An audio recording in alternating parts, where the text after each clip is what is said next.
Namaste students. Now let's start with the next topic, that is Maslow's need hierarchy theory. Till now we have discussed about the meaning of motivation, its features and its process. Now let's discuss a very important theory, that is Maslow's need hierarchy theory. This theory was given by a US psychologist Abraham H. Maslow in 1943. This theory is recognized worldwide because it took into consideration the basic things and the ground level things which can be understood by a layman even, and it is practically possible also. It means at times we must have seen that theories are not practically seen in our life, but we can see or we can feel that this theory is applicable up to good extent in our lives also. But just like other theories, Maslow's theories has also some assumptions. The first assumption is people's behavior is based on their needs. This is the first assumption of the Maslow's need hierarchy theory, that how am I going to behave? That depends on my needs.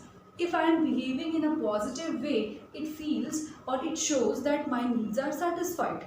But if I am behaving in an inappropriate way, then it means my needs are not satisfied.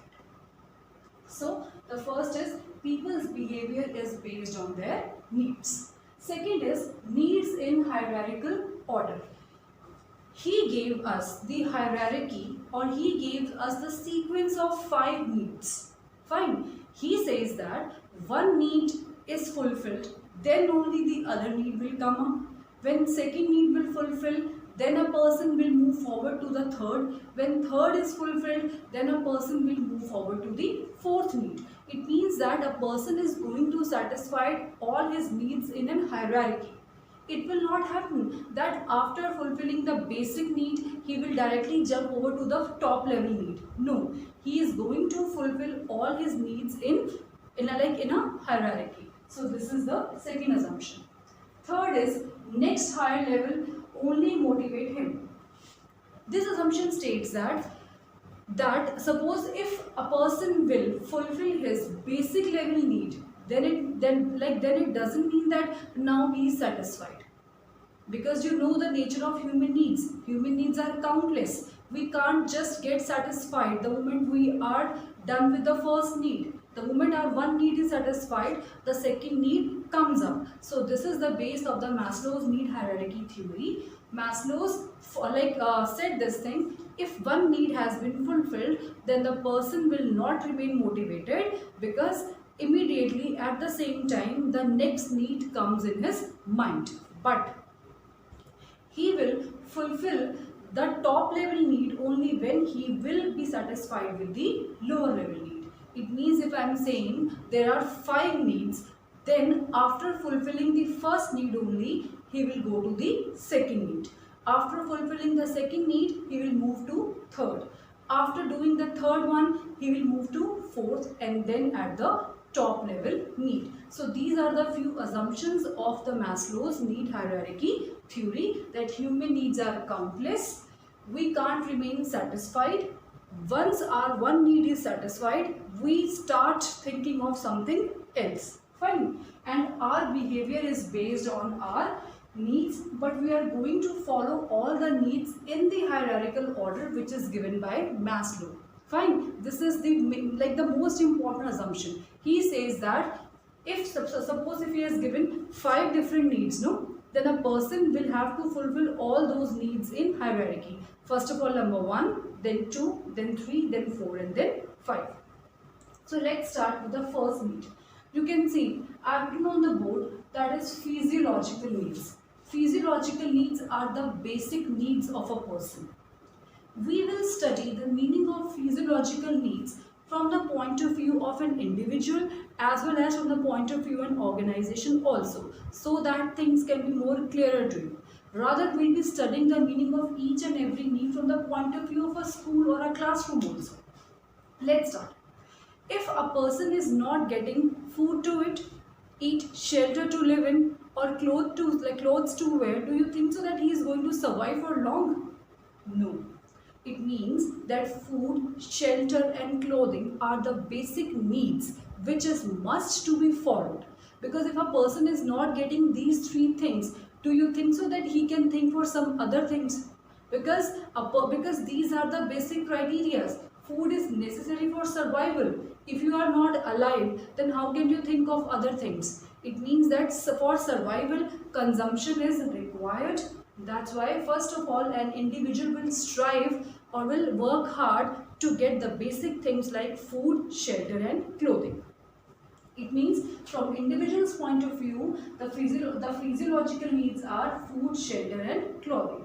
Now think from the point of view an organization. If a person who is working in an organization, what will be his minimum expectation or minimum need? That he should at least get his basic salary.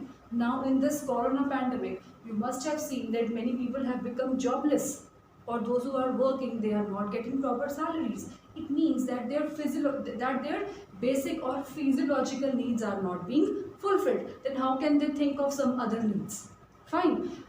Getting lesser salary or getting no salary, both are different things. If a person is not getting anything, then though he can't think of other factors which we are going to discuss just now. Now think from the point of view of a classroom. While seeking admission in a school, what is a child basic needs? That a proper classroom should be there, equipped with duster, chalk, blackboard, lights, ACs, tables, chairs, fine, electricity. So what are these? There should be some water facility, and there should be some loo breaks, then there should be some, lunch breaks and all. So what are these things? These are just basic or physiological needs. So I hope the first point is clear. Now try to relate it with the assumption. A person will not remain satisfied just after getting food, shelter and cloth. Now he will move on to the next need. But he will move on to the next need only when his physiological need or the lower level need will be satisfied. Physiological is the lower level, and as safety comes after physiological, so safety becomes higher level and physiological becomes lower level. Fine. Now let's discuss about safety needs. Once our basic needs are fulfilled, a person starts seeking for the basic needs, for the safety needs. Like once you get food to eat, you want now to get more nutritious food to eat. Once you get a shelter to live in, what do you expect now? You expect that your house should be a big house, 2 BHK, 3 BHK, that way. Once you get a cloth to wear, you want now some branded clothes. It means now, the moment your basic needs are fulfilled, a person jumps over to a safety needs. Safety needs means getting the safety from the economic point of view and from the physical point of view. Physical point of view means like when you want to get safety against fire, from bad weather, from terrorism, from any kind of calamity, from illness. Fine, so these are your basic safety needs. Now you not only want these physical safety, rather you want economic safety also. How? Suppose if you suppose if you've got a job. Now what do you want? That your job should be a permanent job. What else do you want? That your salary should be increased. Now you should get some pension also after retirement, or you should get some gratuity or something also. What is gratuity? Gratuity means a kind of more income, additional income, which a government employee gets the once he completes 5 years in a service. After completing 5 years, the government employee starts getting the gratuity, but gratuity he gets in a lump sum form after the retirement. So means once you get a job in an organization and once you start getting basic salary, now your needs are increasing. That you should get promotion also, or you should get more salary, or you should get some hike in salaries, right? So same way, after getting food, shelter and clothing, now you want some safety in terms of physical safety and economic safety also. Now you want that your job should be secure, nobody should fire you out nobody should fire you out. That way a person starts seeking for the safety needs. Now let us think from the point of view of a classroom. After getting, after arranging bench, chalk, duster, blackboard, AC, light, loo breaks, or lunch breaks for you all, means after satisfying your basic needs, what else you and your parents expect? Your parents expect that their ward should be safe in the school, safe from fire, safe from weather, safe from illness, safe from any other problem. What do you expect that the class teacher or any subject teacher should have, or should create such kind of environment in the class that there should be no fight among the students? Fine. So it means just to give you a social safety, just to give you a economic safety or a physical safety, all these points comes under your safety needs. But you will think of these points once your basic needs are fulfilled. Means that these needs are primary needs, and then comes these safety needs. You can't remain satisfied just after getting food, shelter and cloth, or just after getting a basic salary. Now you will expect raise in salary, now you will expect increments, or now you will expect that your house should be protected against fire or any kind of terrorism or any kind of illness, or you yourself should be protected against from any kind of illness or wild animals, or would be anything. Means safety in terms of money and safety in terms of health or life. Everything comes under individual needs. And getting job security, getting some pensions or gratuity, after getting the basic salary, comes under organizational category. So safety needs means economic as well as your physical safety. Now once your safety needs are fulfilled, what will you expect now? Means suppose you have got admission in the school, your parents like everything in the school only, they are sure of your safety and all. Now you have got admission also, you have joined the class, you have started coming to school. Now what comes in your mind?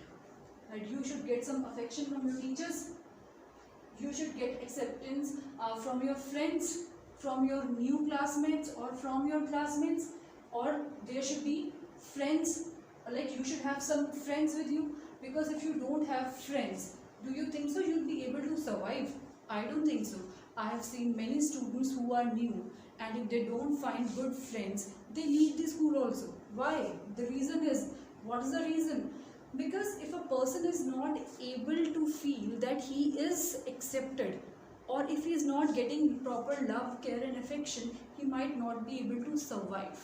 So it means that after getting job, after getting salary raise, what do you want? That there should be cordial relationship in the organization.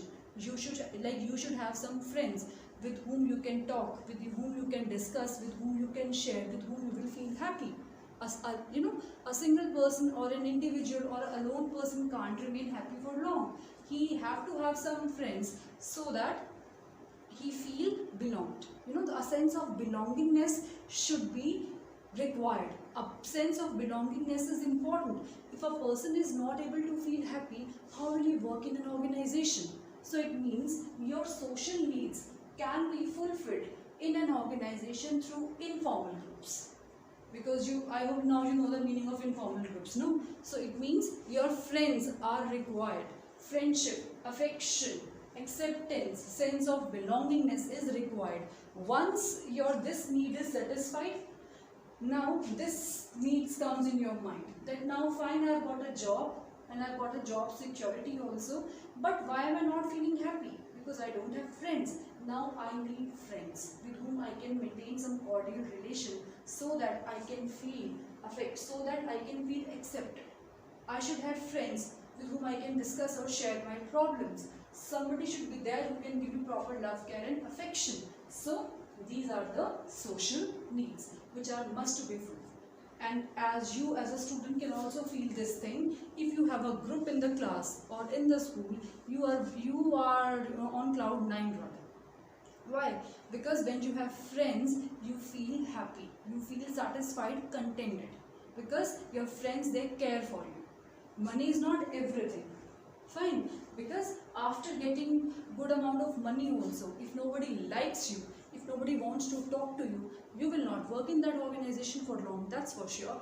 Similarly, if you are at a new place or when you join college, fine, and if you don't get friends over there, maybe you don't feel like going to college even, because your social needs are I should say that social needs are the most important needs out of all the needs.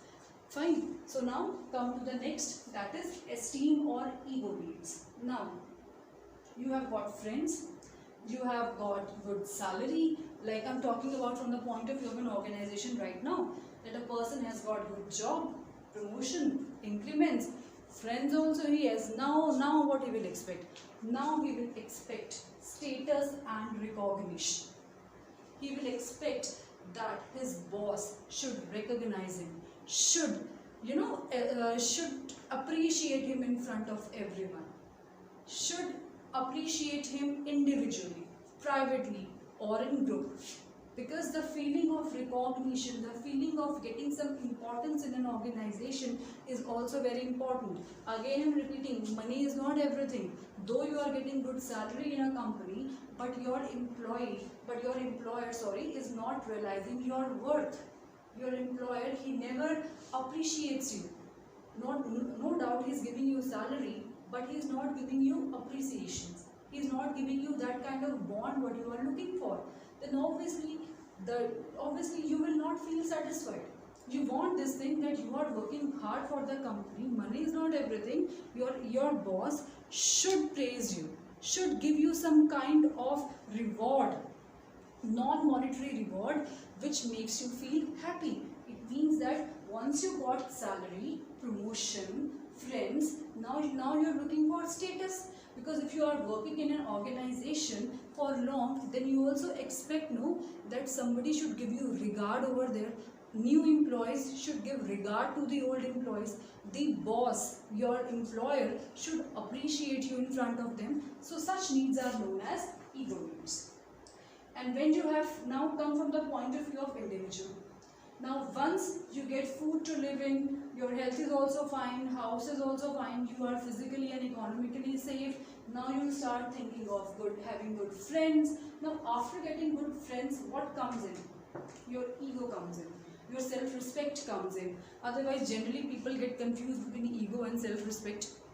But at times it happens that if somebody says anything to you, or somebody gives you some negative remarks, you always say that he or she has hurt my ego is hurt, I didn't like this, this is a question on my self-respect. So what is this? This is esteem or ego needs. Now take it from the point of view of a classroom. If a student feels low esteem, his creativity will not be developed. See, you must have seen some students are very shy. They can't get open very easily. They don't ask their queries even. So in that case, it means that the child is low, the child is feeling low esteem. Fine, he is not confident enough. Nobody has given him affection, acceptance or friendship. That's why now his esteem has become very low. He is not able to open up very easily. So if a child will not speak, how will he get his creativity out of him? So it means if a student feels low esteem, his creativity will not be developed.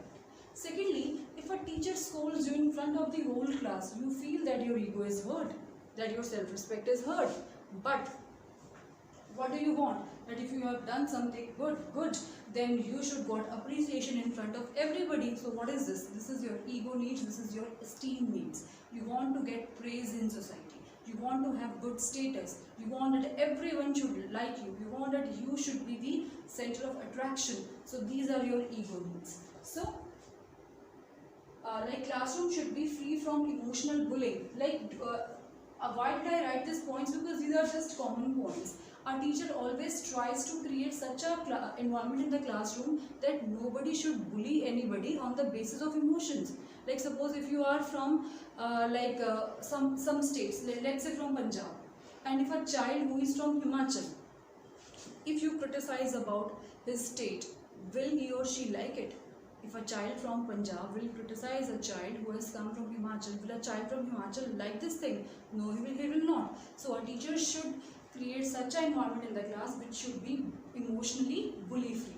So means bullying someone on the basis of culture, bullying someone on the basis of their area, their schedule, their caste, their tribe emotionally hurts them. You know, their esteem, their self-respect, their ego gets hurt. So a teacher should try to create such an environment in the class that emotional bullying should be stopped, and not only in class, rather like in an organization also, the employer should try to control such situations. So, and then encouraging students, I have already explained you that appreciations you like in open, but criticisms you like in private. Why so? Because you feel that your ego, that your esteem get hurts. So this is the fourth need. Now try to relate it. Once you get food, shelter, clothing, what do you want? Economic and physical safety. Once you get basic salary, what do you want? Raise in salary, job security. Once you get job security, what do you need? You need that you should have some cordial relationship with the employees, which can be fulfilled through informal groups. Once you get physical and economic safety, what do you want? Good friends, affection, acceptance, sense of belongingness. Once you get a group in which you are feeling very happy, you are satisfied, you are contented, what comes in? That you should have good status, that your friends or your company where you are working, they should recognize like your worth, they should realize your worth, they should not use or they should not say anything which emotionally bullies you. Fine, they like your employer or your teacher should encourage you in openly. Fine, and they should try to, and they should criticize you in like, or they should criticize you privately. So it means all these needs comes after one needs get fulfilled. If you don't have any food, shelter or cloth, what do you think, or does all these affection, love, self-esteem, ego, self-respect, status will come in your mind? I don't think so, because survival needs consumption. So the moment physiological needs fulfilled, safety starts. The moment safety fulfills, social comes in. The moment social is fulfilled, then ego needs. Got it? And the last of all now, which I will not write on the board, which we'll discuss from the book, and the last of all is self-actualization need. Self-actualization need is the need, higher level need rather. Means this need will come in your mind once you are done with all these things. Higher level, last. What is written in your book? Just have a look. These are the highest level needs in the hierarchy. These includes growth and self-fulfillment. Self-actualization needs refer to the desire to become what is capable of becoming. These organizations satisfy these needs by allowing employees to take initiative to become what they are capable of becoming. In simple language, like you have a caliber that you can be the managing director of the company. If your company, like you were working there as an employee only, a normal production manager only, you are working, let's say you are working in a company as a production manager, but after serving the organization for long, and you have this caliber also in you that you can be the general manager of the company. Now if the company gives you this opportunity that you can prove your worth over there, as you are capable of becoming that, if you get this opportunity of growth in your life, it means you will become what you are capable of. So this is known as self-actualization need. When we achieve that target for which we are meant for, some people, like a person who is good at, like a person who is not good at studies, but he or she is good at cricket. So what should that person do? If that child becomes a good cricketer, no, then we can say that his self-actualization need is fulfilled. It means this is the higher level. Fine. You might have seen many movies. No, you might have seen that movie MS Dhoni, where Dhoni is capable of becoming a good cricketer, but his father forced him to work in railways. So what happened? He was not able to survive there for long because he is capable of becoming something else. So when you get a chance or an opportunity of growth or of achieving what you are capable of being, this is known as self-actualization needs. I hope this point is clear to everybody, and this is all about the Maslow's need hierarchy theory.